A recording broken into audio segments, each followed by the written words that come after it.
Welcome guys, welcome to my YouTube channel. एक और सनातन विरोधी पोस्ट का पोस्टमार्टम लेके हाजिर हैं। पहले आप ये वीडियो देखिए। मंदिरों में माता की मूर्ति जहाँ पे होती है, जहाँ जहाँ देवी का रूप है, उसके कपड़े एक आदमी कैसे चेंज कर सकता है? Okay. अब तुमको किसने हक दिया? Very valid point. तुम पूजा करो उसकी।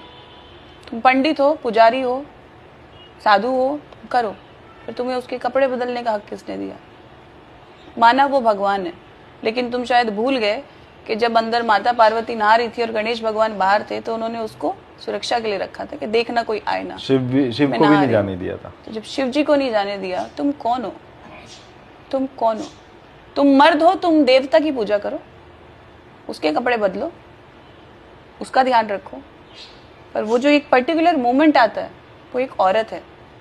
मैं ये बोल ही नहीं रही कि तुमने साधना कितनी कट्टर की है, तुम कितने बड़े सिद्ध पुरुष हो कि तुम्हें परमिशन है, लेकिन वो एक औरत है।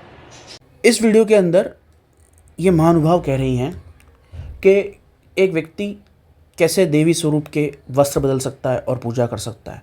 किसने अधिकार दिया पंडित पुजारियों को कि वो ईश्वर के भगवती स्वरूप, नारी स्वरूप के वस्त्र बदलें और उनको स्पर्श करें, उनकी पूजा करें? तो सबसे पहली बात तो मैं इसमें यही कहना चाहूँगा कि इस चीज़ का अधिकार शास्त्रों ने और आगम ग्रंथों ने प्रत्येक उस व्यक्ति को दिया है जो भगवान की पूजा स्त्री स्वरूप में करना चाहता है, जो ईश्वर के, परमात्मा के नारी स्वरूप, देवी स्वरूप की पूजा आराधना करना चाहता है। उन सबको ये अधिकार तंत्र, आगम और शास्त्रों ने दिया है। इसलिए इस बारे में तो कोई विवाद ही नहीं है कि ये अधिकार किसने दिया। हर वो व्यक्ति, चाहे स्त्री हो, पुरुष हो, कोई भी जाति का हो, अगर वो ईश्वर के परमात्मा स्वरूप के, स्त्री स्वरूप की पूजा करना चाहता है, आराधना करना चाहता है, तो उसे ये अधिकार अपने आप प्राप्त होता है। परंतु ये उसे गलत मान रही हैं। अब ये उसे गलत क्यों मान रही हैं, इस संदर्भ में मैं आपको एक कथा बताता हूँ। जब आप इस कथा को सुन लेंगे तब आप समझ जाएंगे कि ये महिला भगवान के, परमात्मा के स्त्री स्वरूप की पूजा पुरुष द्वारा किए जाने को गलत क्यों मानती हैं। जब सुखदेव जी का जन्म हुआ और उसके बाद जब वो युवा थे, बिल्कुल ही युवा थे, और वो अपना घर छोड़ के संन्यास लेने के लिए, सर्व त्याग करने के लिए जा रहे थे, तो वो एक रास्ते से भागते हुए चले गए और वहाँ पास में तालाब में युवती स्त्रियाँ स्नान कर रही थी और वो स्नान कर रही थी तो निर्वस्त्र थी। जब सुखदेव जी के पीछे उनके पिताजी वेद व्यास जी वहाँ से गुजरे तो उन स्त्रियों ने अपने वस्त्र पहन लिए उनको देख के। तब वेद व्यास जी ने कहा कि मैं एक वृद्ध व्यक्ति हूँ, मैं बिल्कुल वृद्ध हूँ, मेरे दाढ़ी के और सिर के बाल भी सफ़ेद हो गए, मैं वृद्ध व्यक्ति हूँ, मेरे से चला भी नहीं जा रहा, मुझे देख के तुम वस्त्र पहन रही हो। और मेरा युवा लड़का जब यहाँ से गया, उसने कोई कपड़ा नहीं पहन रखा था, वो दिगंबर हो गया और वो साधु होना चाहता है और वो नग्न होकर घूम रहा है, और तुमने उसको देख के कपड़े नहीं पहने, उसके सामने तुमको शर्म नहीं आई। तब उन स्त्रियों ने कहा कि महाराज जी, आप जब यहाँ से गुजर रहे हैं तो आपको हम भी नज़र आए और आपको ये भी नज़र आया कि हमने कपड़े नहीं पहने, और फिर आपको ये भी नज़र आ गया कि हमने अब कपड़े पहन लिए हैं, और जब आपका बेटा गया तब हमने नहीं पहने थे।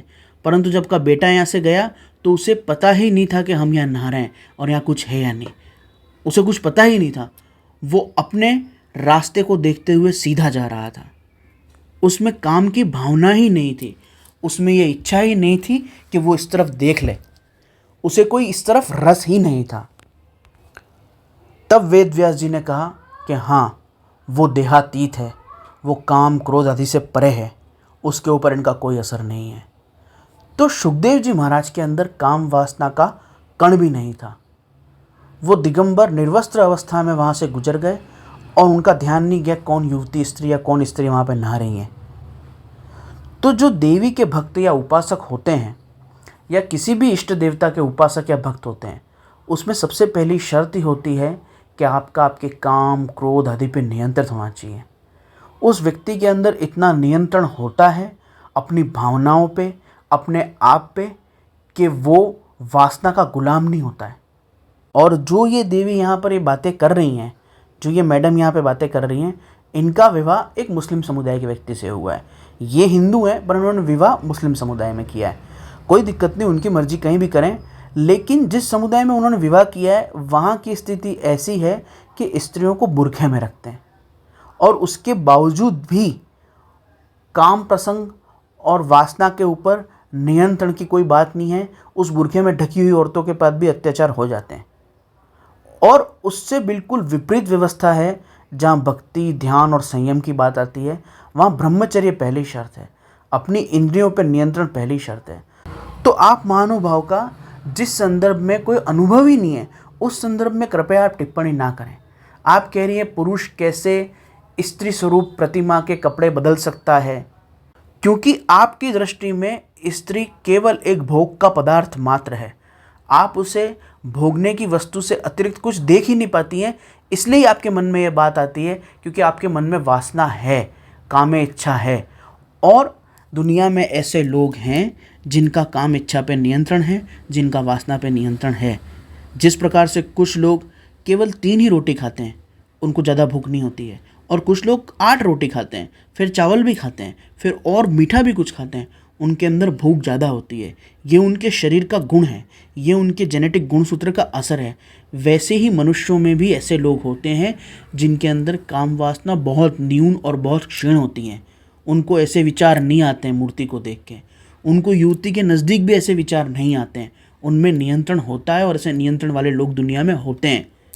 तो कृपा करके अपनी तुच्छ दृष्टि से हर पुरुष को ना देखें, अपनी तुच्छ दृष्टि से हर स्त्री को ना देखें। दूसरा महत्वपूर्ण तर्क ये है कि देवी की पूजा मातृ स्वरूप में की जाती है। भगवती को माँ मान के पूजा जाता है। उस आराधना का उद्देश्य ही स्त्री जाति के प्रति मातृभाव प्रबल करके काम भाव को नष्ट करना है।